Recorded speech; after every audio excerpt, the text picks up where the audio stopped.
Press time के माध्यम से ले आया हूँ मैं आपको आज नीमका थाना जिले के एक पाटन तहसील के अंदर।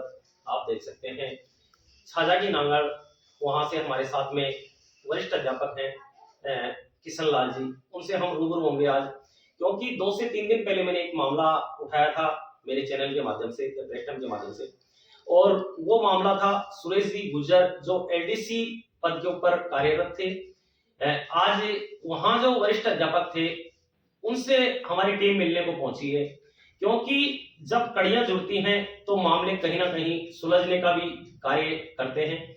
और आज हमारे साथ में यहाँ वरिष्ठ जो अध्यापक हैं किशन लाल जी, हम उनसे रूबरू होंगे प्रेस टाइम के माध्यम से। क्या मामला था हम इनसे भी जानना चाहेंगे, और किस तरह से सुरेश जी को एक मोहरा बनाया गया था। मैंने कहा है पहले भी कि करता कोई और है और भरता कोई और है, क्योंकि न्याय के लिए भी इस हिंदुस्तान के अंदर बहुत जगह भटकना पड़ता है, क्योंकि न्याय पाना भी इतना सहज नहीं है कि हमें न्याय मिल सके, और न्याय के लिए दर दर की ठोकरें खानी पड़ती हैं।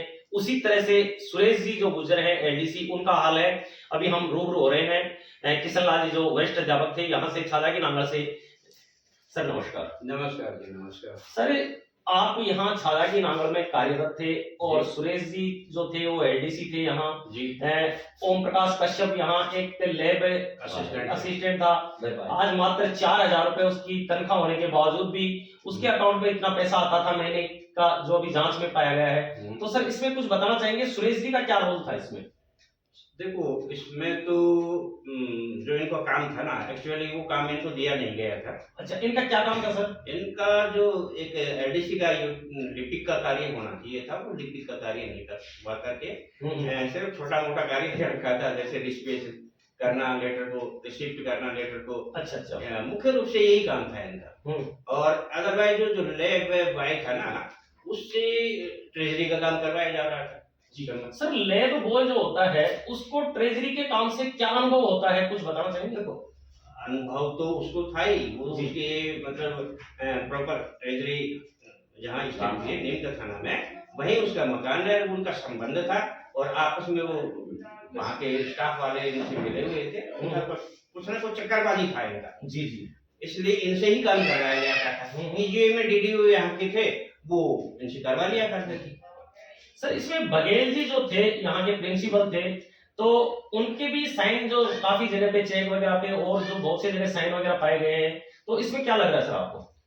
देखो, अब साइन के लिए तो अब मैं जब चोरी करूंगा ना, तो मैं कहीं ना कहीं बचने की सोचूंगी जी। अब साइन तो साइन ही होते हैं साहब। जब मिलान कर लिया गया है, साइन का मिलान हो गया है, और उस पर भी यदि डीडीओ पावर वाले मना कर रहे हैं कि मेरे साइन नहीं है, तो उसके लिए तो अब अपन तो क्या कर सकते हैं इसके। सर एक उनका यानी केस चल रहा था, उनको बर्खास्त कर दिया गया था, उसके बाद में भी उनका प्रमोशन हुआ है बघेल साहब का, तो ये कुछ आपकी नजर में भी है, आपके समझ में है कुछ मामला? देखो, वो उस समय जब इनका प्रमोशन हो गया, तो इधर एक शादी में आए थे, और शादी में आए तो हमसे मिलकर गए थे। बातचीत भी उन्होंने बताया कि मेरे बाहर कर दिया, मैं पाक साफ हो गया हूँ। तो ठीक है, इस तरह के जब केसेस वापस लिए जाते हैं, तो चाहे बैठने वाला हो चाहे कोई अन्य हो, खुशी तो होती है। लेकिन अब पता चला है कि वो तो टर्मिनेशन हो गया। अभी क्या राज है ये पूरा कह नहीं सकता। तो सर इसमें सुरेश जी जो एलडीसी थे गुजर, तो उनकी कहीं भागीदारी है इस फ्रॉड में, इस भ्रष्टाचार में? देखो, जहाँ तक मेरी निगरानी है, मेरी जानकारी है, उसमें इनका कोई इन्वॉल्व नहीं। कोई इन्वॉल्व नहीं। तो सर इनका जो परिवार है, आज सुरेश जी जो एलडीसी हैं वो दर दर की ठोकरें खा रहे हैं, उनको न्याय नहीं मिल पा रहा है। सर क्या कारण रहा होगा? आप तो वरिष्ठ अध्यापक हैं, क्योंकि अध्यापक होता है वो एक माँ बाप के बाद में बच्चों को और उनका जो भविष्य जो तय करता है वो एक अध्यापक के हाथ में होता है। आप तो बहुत सी दुनिया देखी है, आज मुझे लगता है आपके हाथ से आपके जो नीचे बच्चे पढ़ के काफी स्तर के ऊपर लोग पहुंचे हैं, आपको तो इस बारे में ज्यादा अनुभव है सर। देखिए साहब, ये तो आर्थिक युग है, बिना अर्थ के बिना तो इसमें कुछ हो नहीं पाएगा। और ये तो मैं भी महसूस करता हूँ कि वैसे तो पढ़ लिख कर खूब मेरे अधिकारी भी निकले हैं, इंजीनियर भी हैं, डॉक्टर भी हैं, मेरे पढ़े हुए पढ़ाए हुए विद्यार्थी। और एक बाबू से इस तरह का जो आज के जमाने में हो रहा है, ये अच्छा नहीं हो रहा है मेरे ख्याल से। सर इनको न्याय मिलना चाहिए कि नहीं मिलना चाहिए? बिल्कुल मिलना चाहिए, मतलब क्योंकि जब निर्दोष है तो निर्दोष को तो न्याय मिलना चाहिए। आज कम से कम ये 8-7 साल से दर की ठोकरें खा रहे हैं। बिल्कुल मैं इस पक्ष में हूँ कि इनको न्याय मिले और दोषी को सजा मिले। बिल्कुल। हाँ, तो जहाँ तक मेरा अपना आइडिया है या दिमाग काम करता है तो ये निर्दोष है। निर्दोष है। आप देख रहे थे हमारे साथ में किशन लाल जी जो अध्यापक हैं, वो हमारे साथ में जुड़ रहे थे जनरेश टाइम के माध्यम से। बहुत सी अच्छी बातें बताई इन्होंने, क्योंकि सुरेश जी जो एनडीसी थे उनका कहीं कोई हाथ नहीं है, लेकिन करने वाले ने किया है, लेकिन सजा इनको मिल रही है। वो एक राजस्थान में कहावत है कि मोट के सहारे में कहीं ना कहीं घुड़ पिस जाता है, वैसी ही इस परिवार की हालत हो रही है। क्योंकि आज हमारी जो टीम है वो कम से कम 8 से 10 दिन हो चुके हैं इनके जो खुलासों के अंदर लगी हुई है, क्या मामला था, किस तरह से इनको फंसाया गया है, किस तरह से एक एनडीसी जो अपना कार्य बिल्कुल निस्वार्थ कर रहा था।